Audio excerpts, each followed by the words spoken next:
Hello everyone, welcome to my channel. मेरा नाम है अभिषेक मैनवाल और मैनवाल्स फिजिक्स में आप लोगों का स्वागत है। देखिए, आज हमारा जो फर्स्ट चैप्टर जो चल रहा था motion in a straight line, उसका लेक्चर 3 है और ये चैप्टर इसमें ख़त्म हो जाएगा। ये चैप्टर मैं पिछले में भी ख़त्म कर सकता था, लेकिन वो वीडियोज़ थोड़ी लंबी हो रही थी और काफ़ी टाइम बाद वीडियो में डाल रहा हूँ, उसके लिए सॉरी। भले ही थोड़े से लोग देख रहे हैं, लेकिन जो भी देख रहे हैं उनको दिल से सॉरी, ठीक है। अब लेक्चर 3 में शुरू करने वाला हूँ। यहाँ पर हमारे पास लेक्चर 2 में जो टॉपिक्स कंप्लीट हो गए थे वो थे हमारे इक्वेशन ऑफ मोशन तक। हमने इक्वेशन ऑफ मोशन जो तीनों होती हैं उनका डेरिवेशन अच्छे से समझ लिया था। आज हम उसी इक्वेशन ऑफ मोशन में का जो अगला पार्ट है, जिसको हम फोर्थ इक्वेशन ऑफ मोशन भी बोल देते हैं कई बार, लेकिन वो होती नहीं है, वो एक उसका स्पेशल केस है। उसमें से हम एक क्वेश्चन निकाल रहे हैं। वो क्या है? Displacement in nth second. nth second में कितना डिस्प्लेसमेंट कोई भी ऑब्जेक्ट कवर कर रही है, ठीक है। इसका मीनिंग समझिए। देखिए, जैसे कोई ऑब्जेक्ट, ये ऑब्जेक्ट है, ये 3 सेकेंड में यहाँ तक पहुँची, यानी यहाँ पे t=3 सेकेंड है, 3 सेकेंड में यहाँ तक पहुँची। और यही ऑब्जेक्ट 4 सेकेंड में यहाँ पे थी, यानी t=4 सेकेंड में यहाँ पे थी। अब हमें इस 4th सेकेंड में अगर डिस्टेंस निकालना है तो उसके लिए सिंपल हम क्या करेंगे, पहले हम यहाँ से लेके यहाँ तक का पूरा डिस्टेंस निकालेंगे, यानी S4 निकालेंगे, और यहाँ से लेके यहाँ तक पूरा डिस्टेंस निकालेंगे, यानी S3 निकालेंगे। और अगर मुझे ये 4th सेकेंड में कितना डिस्टेंस, कितना डिस्प्लेसमेंट मैंने ट्रेवल किया है ये निकालना है, तो उसको मैं सिंपली बोल सकता हूँ S4 माइनस S3। यानी 4th सेकेंड में अगर मुझे डिस्प्लेसमेंट निकालना है तो S4 में से मैं 4-1 यानी S3 को माइनस कर रहा हूँ। इसी तरीके से मैं इसका एक जनरल एक्सप्रेशन भी लिख सकता हूँ nth सेकेंड के लिए। जैसे इसमें 4th सेकेंड के लिए निकाल रहे थे, ऐसे ही हम nth सेकेंड के लिए निकाल लेते हैं। उसके लिए हम क्या बोल सकते हैं कि भाई ऑब्जेक्ट जो है nth सेकेंड में कितना डिस्टेंस ट्रेवल कर रही है। इसका मतलब है कि भाई यहाँ जो t है उसकी वैल्यू तो है n, और यहाँ पे जो t है उसकी वैल्यू है n-1। अब मुझे ये ऑब्जेक्ट जो है वो यहाँ से लेके यहाँ तक का डिस्टेंस कितना ट्रैवल कर रही है वो निकालना है। यानी nth सेकेंड में कितना डिस्प्लेसमेंट या कितना डिस्टेंस ट्रैवल किया गया उसकी मुझे बात करनी है। तो यानी सिंपली मुझे यहाँ पे क्या निकालना है, Sn निकालना है, उसमें से मुझे माइनस करना है Sn-1। क्लियर इतनी बात? देखिए, सेकेंड इक्वेशन ऑफ मोशन मुझे पता है क्या होता है, S=ut + हाफ at²। अब आपको एक बहुत इंपॉर्टेंट बात याद रखनी है कि इक्वेशन ऑफ मोशन को हम तभी अप्लाई कर सकते हैं जब हमारे पास यूनिफॉर्म एक्सेलरेशन हो, ठीक है। मैंने ये जनरल बात बोली है, इसमें इसका अभी कोई यूज़ नहीं है, ठीक है। तो S=ut + हाफ at²। अब एक बार तो t की वैल्यू हम n रख रहे हैं, जिसकी वजह से हमारे पास Sn आ रहा है, यानी un + हाफ an²। और एक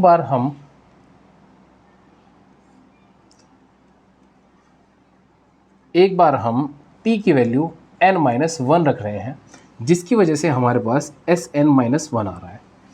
अब u × n-1 यहाँ पे आएगा प्लस हाफ a, t का मतलब है n-1 का स्क्वायर। इतनी बात क्लियर है? अब मुझे निकालना क्या है, distance travelled in nth second, यानी nth निकालना है मुझे। डिस्टेंस या फिर displacement travelled in nth second अगर मुझे निकालना है तो मैं इसको सिंपली बोलूँगा Sn-1। आप इसको ऐसे भी कर सकते हैं कि t यहाँ पे n+1 लीजिए और यहाँ पे n आ जाएगा, तो हमारे पास सोल्यूशन सेम आना है, ठीक है। तो Sn की वैल्यू क्या है, Sn की वैल्यू ये रही यार, हाँ Sn की वैल्यू ये रही, तो un + half an² minus un-1 + half an-1 का स्क्वायर, ठीक है। ये ब्रैकेट को ओपन कर लेते हैं हम, un + हाफ an² माइनस यहाँ पे un आएगा और ये माइनस माइनस प्लस u हो जाएगा, यहाँ पे ये माइनस हाफ an-1 का स्क्वायर यहाँ पे आ जाएगा। अब un से तो एक un ही जा रहा है यार, साफ साफ एक u अकेला बच रहा है, इसको अकेला ही लिख देते हैं।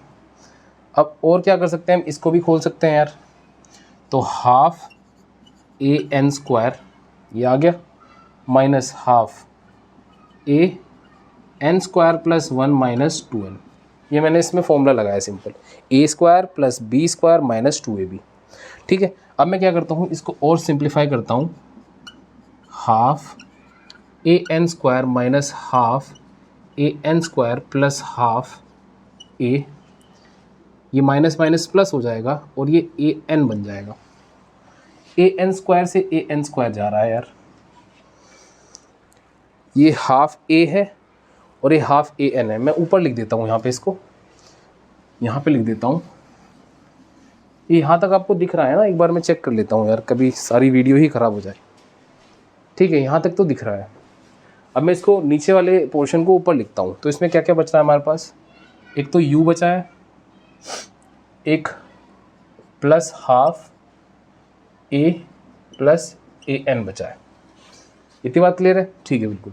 तो u प्लस, यहाँ से हम क्या निकाल सकते हैं इसमें से, यहाँ से हम इसमें से हाफ a बाहर निकाल सकते हैं, ये 1 प्लस 2n आ जाएगा, ये 1 प्लस 2n आ जाएगा। ठीक है, बिल्कुल सही है। तो एस एन एथ हमारे पास ये आ गया है, यानी displacement travelled in nth second हम इस तरीके से निकाल सकते हैं। ठीक है, अब ये हमारा इक्वेशन ऑफ मोशन वाला पार्ट कंप्लीट हो गया है।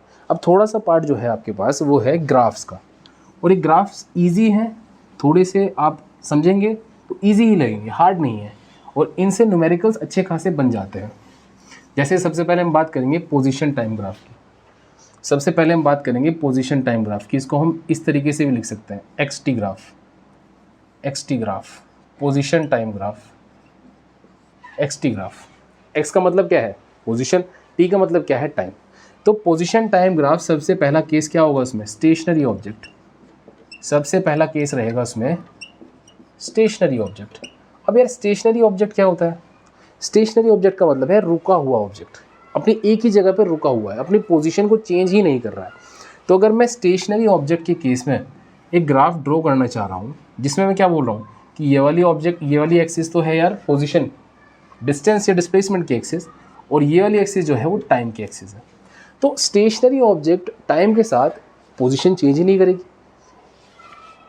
अभी यहाँ पे खड़ा हूँ मैं, 1 घंटे बाद भी यहीं पे खड़ा हूँ, 2 घंटे बाद भी यहीं पे खड़ा हूँ, 3 घंटे बाद भी यहीं पे खड़ा हूँ, 4 घंटे बाद भी यहीं पे खड़ा हूँ। तो इसका मतलब क्या है, मैं स्टेशनरी हूँ। वाला स्टेशनरी हूँ कि यहाँ से आप कॉपी किताबें खरीद रहे हैं, स्टेशनरी का मतलब है कि मैं यहाँ पे रुका हुआ हूँ। ठीक है, तो इसका मतलब क्या है कि भले ही टाइम कितना भी आगे बढ़ता जाए, अगर उसकी इनिशियल पोजीशन ये है तो उसकी हमेशा ही पोजीशन यही बनी रहेगी।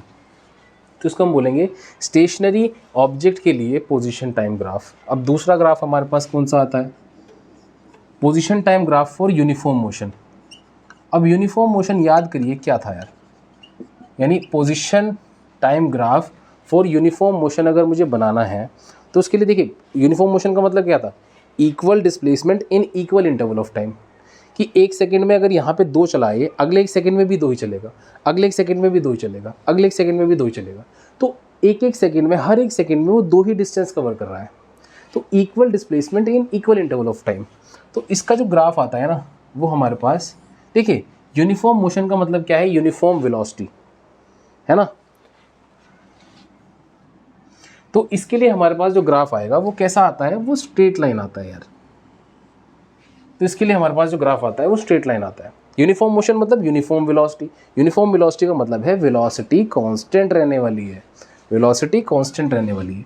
अब जो ये ग्राफ आपको दिख रहा है ना, ये पोजीशन की एक्सिस है और ये टाइम की एक्सिस है। अब ये जो ग्राफ आपको दिख रहा है, इसमें जो वेलोसिटी है वो कैसे पता करेंगे हम। अब इसमें एक बहुत इंपॉर्टेंट बात याद रखनी है, जब भी हम पोजीशन टाइम ग्राफ की बात कर रहे हैं यूनिफॉर्म मोशन के लिए, तो अगर इसमें हम स्लोप निकाल रहे हैं, तो उससे देखिए हमें क्या मिलता है। स्लोप का मतलब हमेशा ही ढलान नहीं होता है, स्लोप का मतलब ढलान होता है, लेकिन जब हम ग्राफ्स ड्रॉ करते हैं, स्लोप का मतलब होता है tan थीटा। tan थीटा का मतलब क्या है, अगर मैं यहाँ पे एक स्ट्रेट लाइन ड्रॉ करूँ और यहाँ से एक स्ट्रेट लाइन इस पे परपेंडिकुलर डालूँ, तो मेरे पास ये एंगल थीटा बन गया यार। ठीक है, और इसके कोरस्पॉन्डिंग मैं इसको बोल देता हूँ, ये है x2 और इसके कोरस्पॉन्डिंग ये है हमारा x1 पॉइंट। तो यानी ये डिस्टेंस यहाँ से लेके यहाँ तक का डिस्टेंस क्या हुआ, x2 माइनस x1। इसके कोरस्पॉन्डिंग टाइम को मैं बोल देता हूँ t1, इसके कोरस्पॉन्डिंग टाइम को मैं बोल देता हूँ t2। तो यानी यहाँ से लेके यहाँ तक का टाइम क्या हुआ, t2 माइनस t1। तो अगर मैं स्लोप की बात कर रहा हूँ यानी tan थीटा की बात कर रहा हूँ इस ट्राइंगल में, तो वो क्या होगा, परपेंडिकुलर अपॉन बेस, यानी x2 minus x1 upon t2 minus t1। यार ये क्या दिख रहा है, डिस्प्लेसमेंट अपॉन टाइम। तो अगर मैं पोजीशन टाइम ग्राफ की बात कर रहा हूँ और उसमें मैं स्लोप निकालने की कोशिश कर रहा हूँ, तो भाई मुझे क्या मिल रहा है, मुझे तो यार वेलोसिटी मिल रहा है। तो मुझे क्या मिल रहा है, वेलोसिटी मिल रहा है, यानी slope of position time graph is velocity. और यूनिफॉर्म मोशन के केस में ये वेलोसिटी कांस्टेंट रहने वाली है, यानी स्लोप हमेशा ही हर केस में सेम आने वाला है। यूनिफॉर्म मोशन का मतलब ही ये होता है, ठीक है। अब इससे अगला केस है मेरा, वो है uniformly accelerated motion. Uniform motion और यूनिफॉर्मली एक्सेलरेटेड मोशन ये दोनों अलग चीज़ें हैं यार। यूनिफॉर्म मोशन वाले केस में आप ऑब्जर्व कीजिएगा वेलोसिटी क्या है, कांस्टेंट है। अगर वेलोसिटी कांस्टेंट है तो उसमें एक्सेलरेशन की बात आप नहीं कर सकते हैं। लेकिन जब मैं बोल रहा हूँ यूनिफॉर्मली एक्सेलरेटेड मोशन, इसका मतलब क्या है कि उसमें एक्सेलरेशन कांस्टेंट है, ठीक है। यानी उसमें हर एक टाइम में, एक सेकंड में, पहले एक सेकंड में उसकी वेलोसिटी 2 थी, तो वो अगले 2 सेकंड, अगले एक सेकंड में वो 4 हो जाएगी, अब 2 से ही बढ़ जाएगी, फिर 6 हो जाएगी, फिर 8 हो जाएगी। तो इसका मतलब क्या है, हर एक इंटरवल ऑफ टाइम में सेम इंक्रीज हो रहा है वेलोसिटी के अंदर, ठीक है ना। तो यूनिफॉर्मली एक्सेलरेटेड मोशन का मतलब है कि एक्सेलरेशन जो है वो सेम है, ठीक है। और यूनिफॉर्मली एक्सेलरेटेड मोशन का मतलब है, देखिए हमें पता है कि s इज इक्वल्स टू क्या होता है, ut plus half A T square. S क्या होता है, डिस्टेंस या फिर पोजीशन। अब पोजीशन और टाइम एक दूसरे के साथ किस तरह की इक्वेशन बना रहे हैं, क्वाड्रेटिक इक्वेशन बना रहे हैं, क्वाड्रेटिक इक्वेशन बना रहे हैं, क्वाड्रेटिक इक्वेशन बना रहे हैं। अगर क्वाड्रेटिक इक्वेशन बन रही है तो अगर पोजीशन टाइम ग्राफ में यूनिफॉर्मली एक्सेलरेटेड मोशन वाले केस में ड्रॉ करना चाहता हूँ तो मैं सीधी सी बात बोलूँगा कि इसमें पैराबोला बनेगा यार। अब ये टाइम की एक्सिस है, इधर तो पॉजिटिव है लेकिन इससे पीछे नेगेटिव है, टाइम नेगेटिव तो नहीं हो सकता है। तो हम जो इसमें पैराबोला बनाएंगे वो हाफ पैराबोला बनेगा हमारा, कुछ इस तरीके का। तो यानी यूनिफॉर्मली एक्सेलरेटेड मोशन के लिए जो पोजीशन टाइम ग्राफ होता है वो ये होता है। जिस तरीके से हमने पिछले केस में स्लोप निकाला था, इस केस में भी हम स्लोप निकालेंगे और इस केस में भी स्लोप हमें वेलोसिटी ही देगा, लेकिन इस बार हमें जो वेलोसिटी मिलेगी स्लोप से वो इंस्टेंटेनियस वेलोसिटी होगी। वो क्या होगी, इंस्टेंटेनियस वेलोसिटी, टेंटेनियस वेलोसिटी। इंस्टेंटेनियस वेलोसिटी का मतलब क्या है, अगर मैं इस पॉइंट पे देख रहा हूँ स्लोप, तो यहाँ पे देखिए ये वेलोसिटी मिलेगी, यहाँ पे कुछ अलग वेलोसिटी मिलेगी, यहाँ पे कुछ अलग वेलोसिटी मिलेगी। तो हर एक इंस्टेंट पे हमें अलग अलग वेलोसिटी मिल रही है। हम किसी पर्टिकुलर इंस्टेंट की बात कर रहे हैं कि भाई उस इंस्टेंट पे, इस इंस्टेंट पे कितनी वेलोसिटी है, इस पर्टिकुलर इंस्टेंट पे कितनी वेलोसिटी है, इस टाइम पे कितनी वेलोसिटी है। तो जब हम यूनिफॉर्मली एक्सेलरेटेड मोशन की बात कर रहे हैं तो हम जब उसका स्लोप निकालते हैं पोजीशन टाइम का, तो हमें उसमें मिलता है इंस्टेंटेनियस वेलोसिटी, ठीक है। इतनी बात। अब ये तो हो गए पोजीशन टाइम ग्राफ। अब अगले जो ग्राफ आते हैं हमारे पास वो होते हैं वेलोसिटी टाइम ग्राफ। अब वेलोसिटी टाइम ग्राफ सीधी सी बात है, अगर पिछला पोजीशन टाइम ग्राफ xt में था तो वेलोसिटी टाइम ग्राफ क्या होगा, vt। तो vt का क्या मतलब है भाई, यानी वेलोसिटी वर्सेस टाइम ग्राफ। तो वेलोसिटी वर्सेस टाइम ग्राफ में फर्स्ट केस, देखिए स्टेशनरी ऑब्जेक्ट का हम vt ग्राफ नहीं बना सकते हैं। पानी पी लेता हूँ।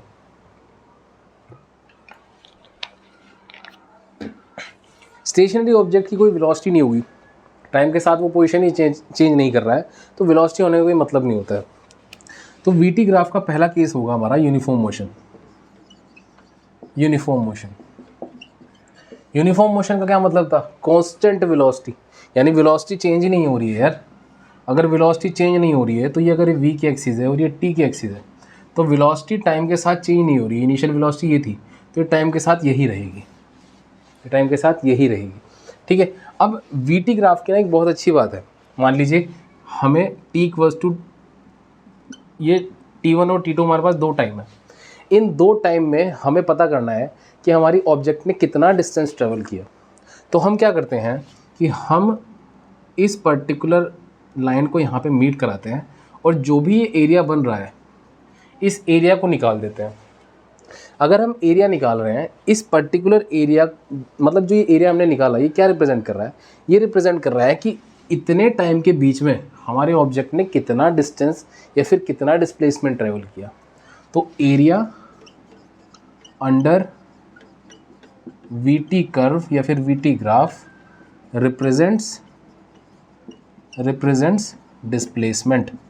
ये बहुत इंपॉर्टेंट चीज़ है यार, यानी एरिया अगर मैं निकाल रहा हूँ वीटी ग्राफ का तो वो डिस्प्लेसमेंट दे रहा है। जैसे पिछले केस में एक पॉइंट याद रखने का क्या था कि अगर मैं स्लोप निकाल रहा हूँ एक्सटी ग्राफ का तो मुझे वेलोसिटी दे रहा है। एक केस में वेलोसिटी थी, एवरेज वेलोसिटी बोल सकते हैं इसको, और एक केस में वही वेलोसिटी इंस्टेंटेनियस वेलोसिटी थी, ठीक है।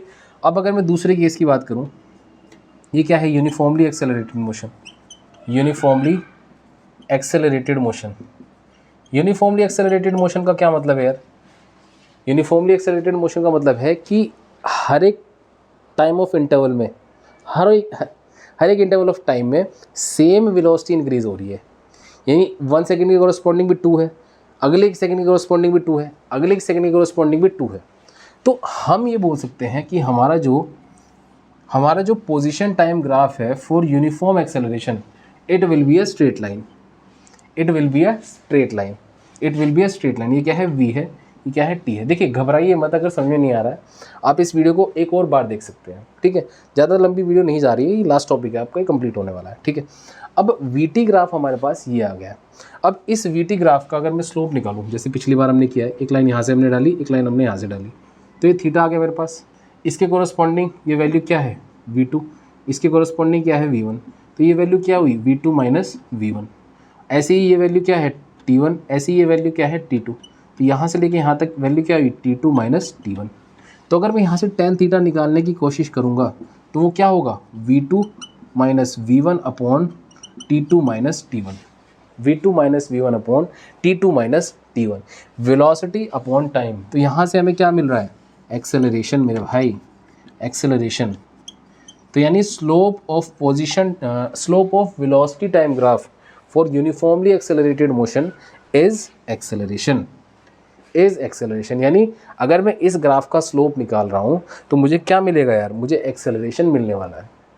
तो मुझे क्या मिलने वाला है, एक्सेलरेशन मिलने वाला है। देखिए अगर मुझे इन दो टाइम के बीच में अब मुझे डिस्प्लेसमेंट निकालना है अपना, तो फिर वही काम होगा जो पिछली बार हुआ है। यानी t1 से t2 के बीच में अगर मुझे पता करना है कि मेरी ऑब्जेक्ट कितना चली यार, तो मैं क्या करूँगा, ये जो एरिया है ये निकाल के रख दूंगा यार, और जैसे ही मैंने ये एरिया निकाला फिर मेरे पास डिस्प्लेसमेंट आ गया। तो यानी वीटी ग्राफ कोई भी हो, चाहे वो यूनिफॉर्म मोशन का हो या यूनिफॉर्म एक्सेलरेटेड मोशन का हो, वीटी ग्राफ कोई भी हो, अगर आप उसका एरिया निकाल रहे हैं तो आपको वहाँ पे डिस्प्लेसमेंट मिलने वाला है। और अगर इस केस में आप स्लोप निकाल रहे हैं तो आपको एक्सेलरेशन मिलने वाला है।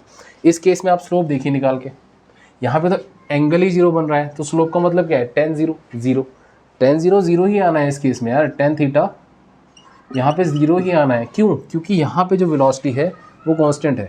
यूनिफॉर्म मोशन में वेलोसिटी कांस्टेंट होती है, अगर वेलोसिटी कांस्टेंट है तो एक्सेलरेशन भी 0 आएगा, सीधी सी बात है, ठीक है। ये जो चैप्टर है ये इंपॉर्टेंट चीज़ें आपकी कंप्लीट हो गई हैं। अगर आपको इसमें से कुछ और भी समझना है तो आप कमेंट सेक्शन में बता सकते हैं। इससे रिलेटेड कुछ थोड़े से टॉपिक और हैं जो कि मुझे इंपॉर्टेंट अभी इस केस में नहीं लग रहे हैं। मैं कुछ दिनों में या फिर कल या परसों जब भी हो पाएगा मैं नेक्स्ट चैप्टर एकदम से स्टार्ट करने वाला हूं, और 11th क्लास का पूरा कोर्स में जितनी हो सकेगी कोशिश करूंगा कि कंप्लीट करूं, ठीक है। अगला जो हमारा लेक्चर होने वाला है वो होगा वेक्टर्स के ऊपर। थैंक यू सो मच, अपना ध्यान रखिए, होपफुली आप लोगों को समझ आया होगा। Bye bye.